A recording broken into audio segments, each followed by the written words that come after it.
అంతా కూడా ఎక్కడే కూర్చోండి, ఎవరికైనా టైం నుంచి రావద్దు, అంతా కూడా మీ స్థానాల్లో కూర్చోండి.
सर्वं मयि पूर्णाहुतिः अद्यामेव त्रिदिष्ठति स्वाहा पूर्णाहुति मुहूर्तस्तु मुहूर्तस्तु नवानागतस्तु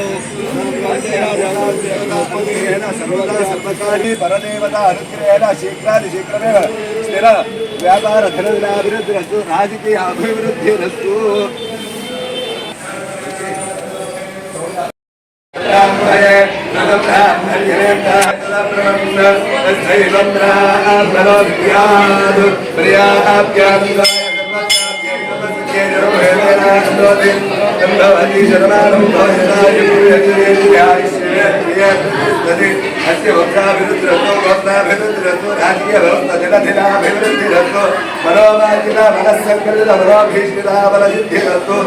संपूर्ण शरीर आरोग्य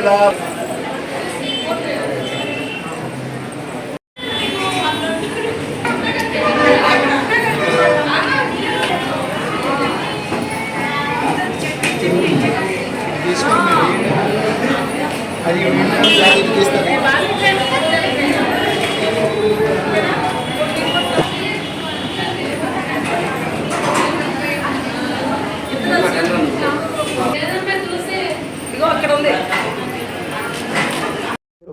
गुरु विष्णु गुरुदेवो महेश्वरा गुरु साक्षात् परब्रह्मस्मै श्री गुरवे नमः భక్తవాసులందరూ కూడా విజ్ఞప్తి శ్రీ విజయదుర్గా రామలింగేశ్వర పంచమకాళీశ్వర వారి సన్నిధానంలో ఈ రోజుతో కార్తీక మాసాలు మహోత్సవాలు ముగింపు సందర్భంగా స్వామివారికి ప్రాతకాలంలో పంచామృతాభిషేకం అనంతరం అన్నాభిషేక కార్యక్రమం జరిగింది.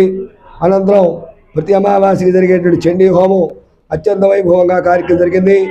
కార్యక్రమానంతరం చాలా మందికి కూడా అన్నదాన కార్యక్రమం అత్యంత వైభవంగా జరిగింది. భక్తులందరూ కూడా వేలాదిగా విచ్చేసి స్వామివారి ప్రసాదాన్ని స్వీకరించి స్వామివారి అనుగ్రహాన్ని పాత్రలయ్యారు. భక్తులంతా కూడా ఈ సంవత్సరం కార్తీక మాసం అత్యంత వైభవంగా జరిగిందని చెప్పి ప్రజలందరూ కూడా ఆనందదాయకంగా చెప్పుకుంటూ స్వామివారి యొక్క ప్రసాదాలు తీర్థాలు స్వీకరించి ఎంతో ఆనందదాయకంగా వెళ్ళారు. ఆలయ ప్రధాన అర్చకుడుగా శ్రీ చిత్రపాటి వెంకట సుబ్రహ్మణ్య శాస్త్రిని, నా సహాయకుడుగా నాగమణి పవన్ కుమార్ యొక్క సారథ్యంలో ఈ కార్యక్రమాలను కూడా అత్యంత వైభవంగా దేవస్థానం వారి కమిటీ వారి ఆధ్వర్యంలో అత్యంత వైభవంగా జరిగినాయి. అట్లాగే మనకి ఎంతో తోడ్పడినటువంటి ఎంతో అన్ని రకాలుగా కాపాడినటువంటి మన వెల్లంపల్లి శ్రీనివాసరావు గారు ఈరోజు రావడం మనకందరికీ ఆనందదాయకమైన విషయం. అంతేకాకుండా వారు చివరి సమయంలో వచ్చి స్వామివారికి హారతి ఇచ్చి కొబ్బరికాయ కొట్టి అత్యంత వైభవంగా కార్యక్రమాలు జరుగుతున్నారని చెప్పి మరి దేవాదాయ శాఖగా ఎన్నో విధాలుగా మనకి సహకరించి ఎన్నో విధాలుగా ఆయన కోల్పడుతున్నారు. మరి అటువంటి వారి సారథ్యంలో ఈ కార్యక్రమాలు కూడా అత్యంత వైభవంగా జరిగినాయి. అట్లాగే మేయరు రాయన్ నరేంద్ర గారు అలాగే భాగ్యవతి గారు కూడా చేయడం జరిగింది. వారి సముద్రంలో కూడా వీరి యొక్క క్యాలెండర్ని నూతన సంవత్సరం క్యాలెండర్ ఆవిష్కరించాము. ఈరోజు భక్తులంతా కూడా ఆ క్యాలెండర్ని కూడా పంచడం జరిగింది. స్వామివారి యొక్క లీలాభువాన్ని తిలకించి స్వామివారి గుర్తుండేట్టుగా క్యాలెండర్ పైన ప్రతి ఒక్క నమూనాని దేవాలయ నమూనాన్ని ఏర్పాటు చేశారు దేవస్థానం వారు. చాలా వైభవంగా ఈ కార్యక్రమాలు కూడా జరుగుతున్నాయి. ఇంకా ముందు ముందు ఇటువంటి మహత్వమైన కార్యక్రమాలు జరగాలని కోరుకుంటూ భక్తులందరూ కూడా దర్శించిన వాళ్ళు సూచిన వారు అభిషేకంలో పాల్గొనే వారందరూ కూడా సుభిక్షంగా ఉండాలని కోరుకుంటూ ఈరోజు చాలా మనకి ప్రకృతి కూడా చాలా వైభవంగా సహకరించింది. ఎంతో వైభవంగా ఈ కార్యక్రమాలు కూడా జరిగినాయి. కావున భక్తులంతా కూడా ఈ కార్తీక మాసంలో దీక్షగా పూర్తి చేసిన వాళ్ళందరికీ కూడా స్వామివారి అనుగ్రహం కలిగి స్వామివారి యొక్క అనుగ్రహంతో వారి మనసులో కోరికలన్నీ కూడా తీరి స్వామి అనుభవాన్ని అందరూ కూడా ఆస్వాదించారు. ఈ కార్యక్రమాలన్నీ కూడా ఆలయ ప్రధానచుడుగా నేను చంద్రబాబు వెంకట సుబ్రహ్మణ్య శాస్త్రి, సహాయచుడుగా నాగ వెంకట పవన్ కుమార్ సారథ్యంలో దేవస్థాన కమిటీ వారి ఆధ్వర్యంలో ఈ కార్యక్రమాలు కూడా అత్యంత వైభవంగా జరిగినాయి. ఓం నమః శివాయ, ఓం నమః శివాయ, ఓం నమః శివాయ. Like, subscribe and press the bell icon for new updates.